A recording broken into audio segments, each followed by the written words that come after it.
service, il l'emmènera dans le paradis. Là, nous voyons très clairement qu'avant l'entrée dans le paradis, juste par le La ilaha illallah, on peut quand même être éprouvé. On peut quand même recevoir des punitions de la part d'Allah. On peut quand même faire un passage en enfer. Donc, ne pas prendre ce hadith dans le sens premier, tel que nous pouvons le comprendre, mais bien comprendre que la foi nous fera entrer à un moment donné dans le paradis, mais avec cela, il faut faire des actions vertueuses et se préserver des péchés.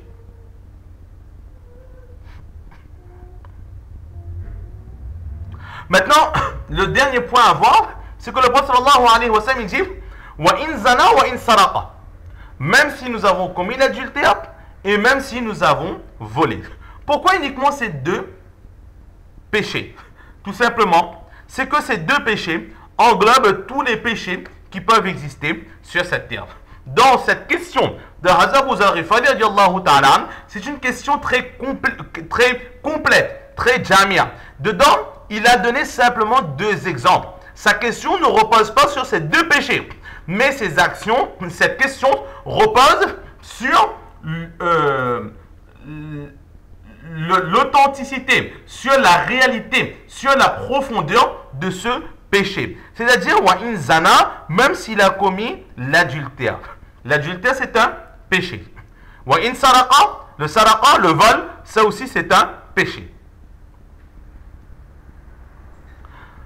Cependant, le zina, lorsque deux personnes vont faire l'adultère, alors là, lorsqu'on parle ici d'un adultère consenti des deux parties, lorsque ces deux personnes vont faire cet adultère, alors ce sera la désobéissance d'Allah qui sera faite. C'est le droit d'Allah qui sera bafoué. Et wa in saraqa, lorsque l'on vole, c'est aussi un péché, mais en même temps, on usurpe les droits d'autrui. On prend ce qui ne nous appartient pas, et là, c'est les droits d'autrui que nous sommes en train de bafouer.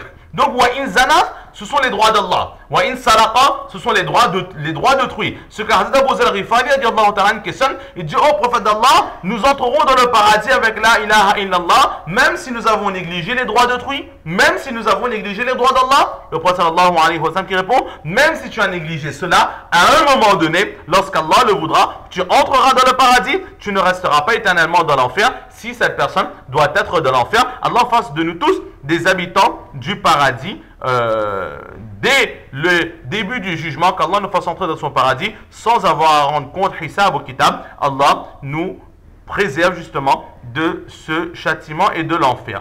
Mais aussi maintenant, juste pour terminer, ce hadith que nous avons vu, wa in zana wa in saraqa, c'est un hadith qui est mentionné plusieurs fois dans le Bukhari Sharif.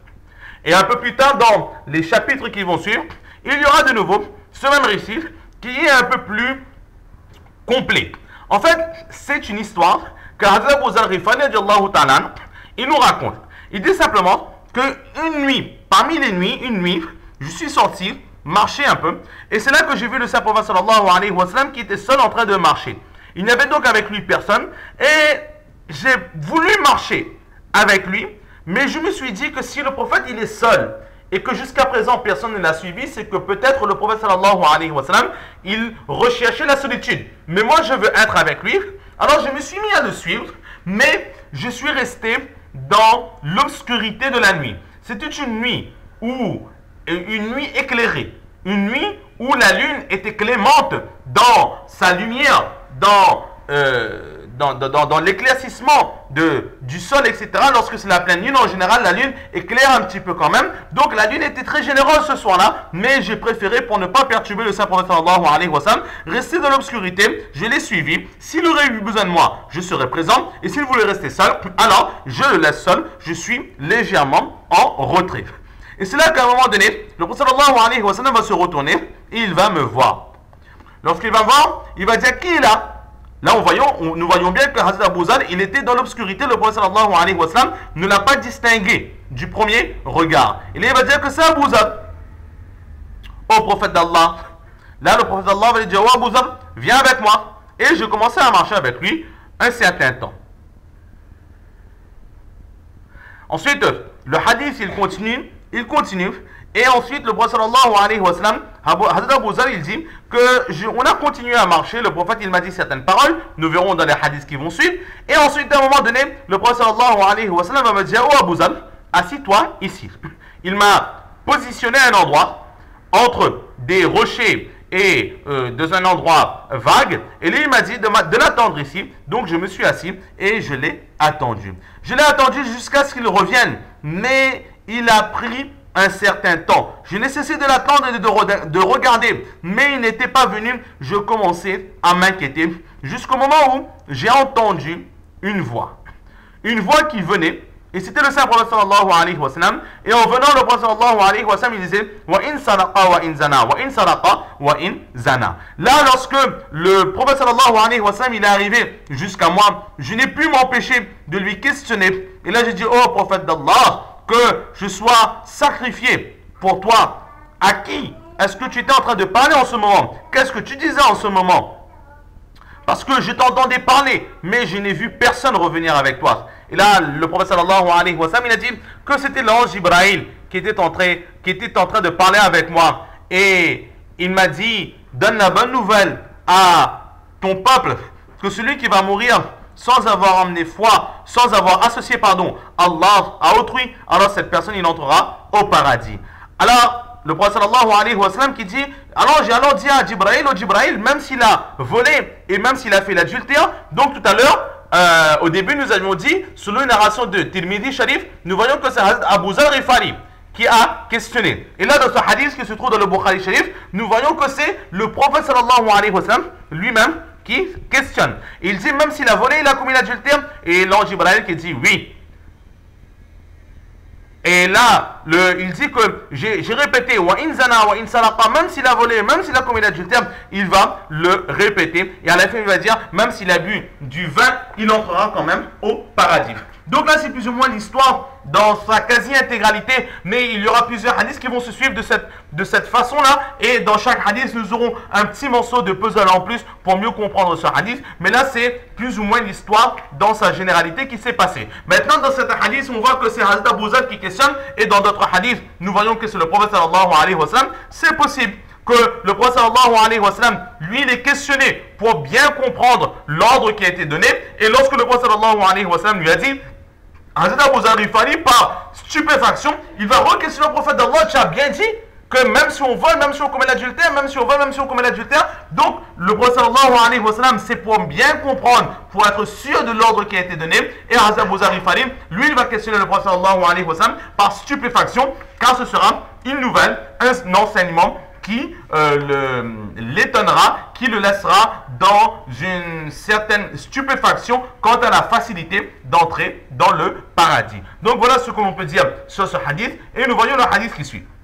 وبه قال حدثنا أبو اليمان قال أخبرنا شعيب قال حدثنا أبو زناد عن الأعرج عن أبي هريرة رضي الله تعالى عنه وعنهم أجمعين عن النبي صلى الله تعالى عليه وعلى آله وسلم قال الملائكة يتعاقبون ملائكة بالليل وملائكة بالنهار ويجتمعون في صلاة الفجر والعصر ثم يعرج إليه الذين باتوا فيكم فيسألهم وهو أعلم بهم فيقول كيف تركتم عبادي فقالوا تركناهم يصلون وأتيناهم يصلون. Imam Bukhari qui rapporte de Abu Yaman, qui rapporte de Shu'aib, qui rapporte de Abu Zinad, qui rapporte de A'raj, qui rapporte de Hazrat Abu Huraira radiyallahu ta'ala anhu wa anhu ajma'in, qui rapporte du saint prophète sallallahu ta'ala alayhi wa sallam, qui dit que les anges se suivent.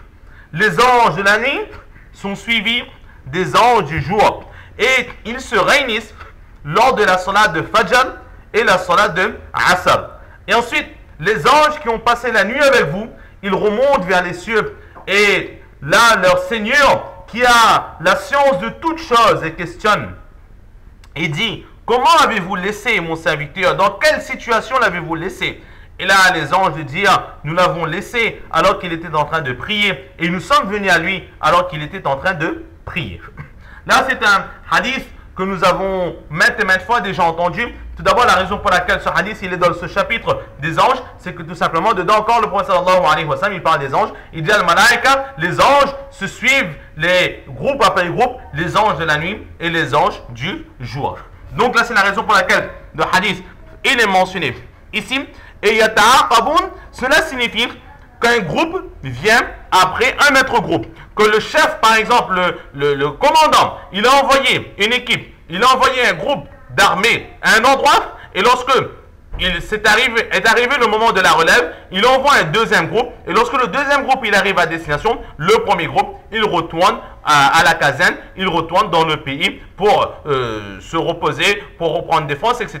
Et ensuite, le chef, il va de nouveau envoyer ou bien le même groupe ou bien un autre groupe. Lorsque ce second groupe ou ce troisième groupe arrivera de nouveau sur le champ de bataille, le groupe qui est présent, lui, il va retourner. C'est ce qu'on appelle le ta'aqabun, que un après l'autre, ça se suit. Lorsque une certaine relève, qu'on est à un endroit, alors il y a les personnes qui doivent rester présentes. Lorsqu'arrive le moment de la relève, un autre groupe prend leur place et eux, ils s'en vont. C'est ce qu'on appelle le yata'aqabun. Et là, le Saint-Prophète sallallahu alayhi wa sallam, il dit qu'il y a deux groupes d'anges. Un groupe, ce sont les anges de la nuit. Il y a un autre groupe, ce sont les anges du jour. Alors maintenant, il est possible que ce soit à chaque fois des mêmes groupes d'anges. Que c'est un groupe d'anges, par exemple, on va dire un certain nombre d'anges, et ce sont tout le temps les mêmes anges qui viennent et les mêmes anges qui repartent. Et c'est possible que ces deux groupes qui se suivent, mais dans le groupe, il y a des changements. Ce ne sont pas tout le temps les mêmes anges qui sont dans ces groupes-là. À chaque fois, Allah, il envoie de nouveaux anges, et les anges qui sont déjà venus une fois, eux, ils ont une autre occupation, ils ont autre chose à faire, ils reçoivent un autre ordre de la part d'Allah subhanahu wa ta'ala. Et le prophète sallallahu alayhi wa sallam qui dit yata'aqabuna fikum, que dans un autre récit, il est dit batu fikum, les anges qui ont passé la nuit parmi vous. Alors parmi vous, ici signifie ou bien les anges qui ont passé la nuit avec ceux qui ont prié. Donc là on voit que ces anges, ils ne vont témoigner que pour les musulmans qui auront prié, ou bien il est possible aussi que les anges, ils vont rester avec tous les croyants. Donc, ici, ce hadith-là, il est pour les personnes qui ont prié. C'est-à-dire que si on a prié, ils vont dire que Wallah, j'y suis venu à lui alors qu'il priait et je l'ai quitté alors qu'il était toujours en train de prier. Et si cette personne n'était pas en train de prier, alors il dira tout simplement que Wallah, il était en train de faire telle ou telle action ou il était en train de pécher. Donc, deux possibilités d'analyse. La première possibilité, ces anges ne vont qu'uniquement auprès des personnes qui font la prière. Donc, eux, ils auront le témoignage des anges au jour du Qiyamah. Et ceux qui auront négligé la prière, eux, ils n'auront aucun témoignage de la part des anges. Ou bien, chaque ange va vérifier l'action de chaque musulman. Et lorsqu'il va retourner vers Allah, il va dire Wallah, ben, je suis venu à lui, Namaz Fajr, il dormait, et la prière d'Assad, il dormait, ou bien la prière d'Assad, il faisait ceci, cela. Donc ils vont témoigner de cette façon. Il y a deux possibilités d'interprétation. Maintenant, qui sont ces anges? Certaines personnes disent que ces anges, ce sont tout simplement ce qu'on appelle les hafaza, les kiramin katibin, les anges qui sont sur nos épaules. Donc, cela signifie que nous avons des anges sur nos épaules et ce ne sont pas deux anges qui restent avec nous toute notre vie. Mais il y a un roulement. Là, en ce moment, il y a deux anges. Alors, dans Assad,